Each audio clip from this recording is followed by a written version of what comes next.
Botafogo e São Paulo duelam neste sábado às 18h30 no estádio Newton Santos pela primeira rodada do Campeonato Brasileiro. A partida marca também a estreia do novo gramado sintético da Casa Alvinegra, que passou por reforma durante os primeiros meses do ano. O Botafogo chega ao Brasileirão em um momento de retomada. Há 7 jogos sem perder, o clube quer chegar de vez para trás a campanha decepcionante no Carioca e superar o desempenho de 2022, em que ficou em 11º, 2 pontos atrás da zona que dava vagas para a Libertadores. O São Paulo estreia no Brasileiro com um time cercado de desconfianças. Após campanha ruim no ano passado, a diretoria e a comissão técnica promoveram grande reformulação no elenco, com muitas saídas e chegada de jogadores.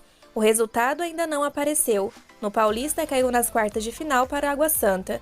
Nesta semana, empatou 100 gols com o Ituano pela Copa do Brasil e deixou o Morumbi sob vaias. A transmissão do jogo é do Premier.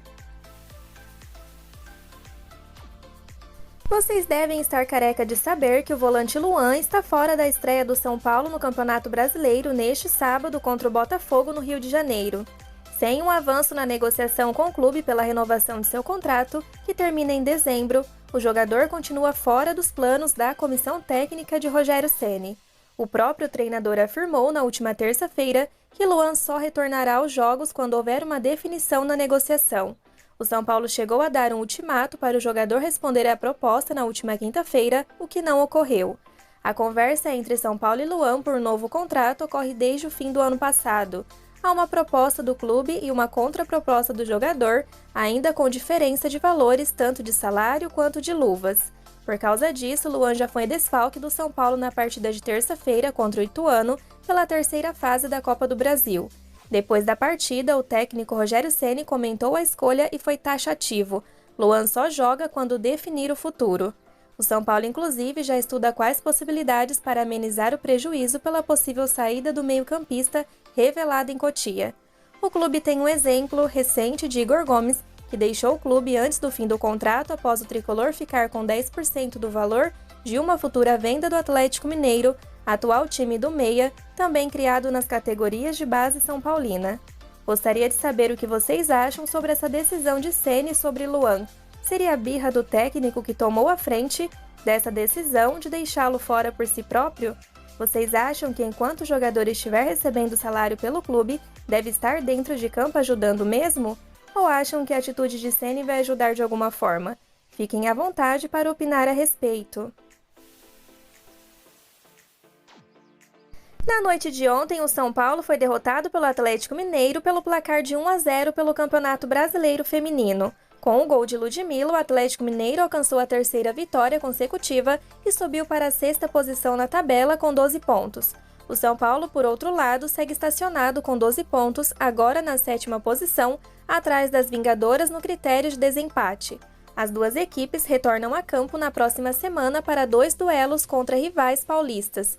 O São Paulo recebe o Santos no dia 23, às 11 horas no horário de Brasília, em Cotia.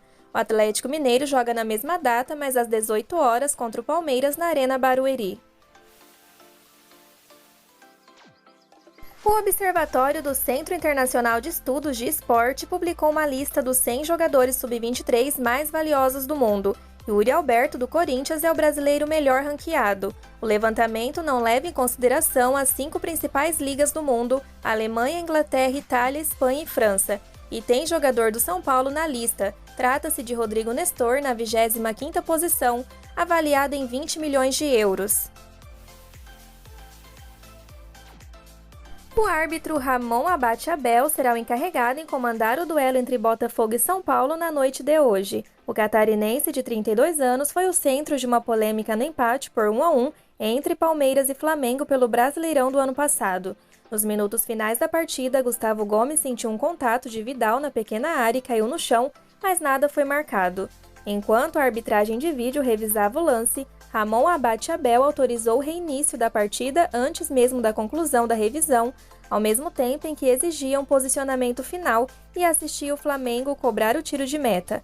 Ao fundo é possível identificar a voz do árbitro dizendo "agora já foi". Revoltado com a condução do lance, o Palmeiras enviou um ofício de reclamação para a CBF. O último jogo do São Paulo, apitado pelo catarinense, foi a vitória por 2-1 sobre o América Mineiro em 6 de outubro de 2022.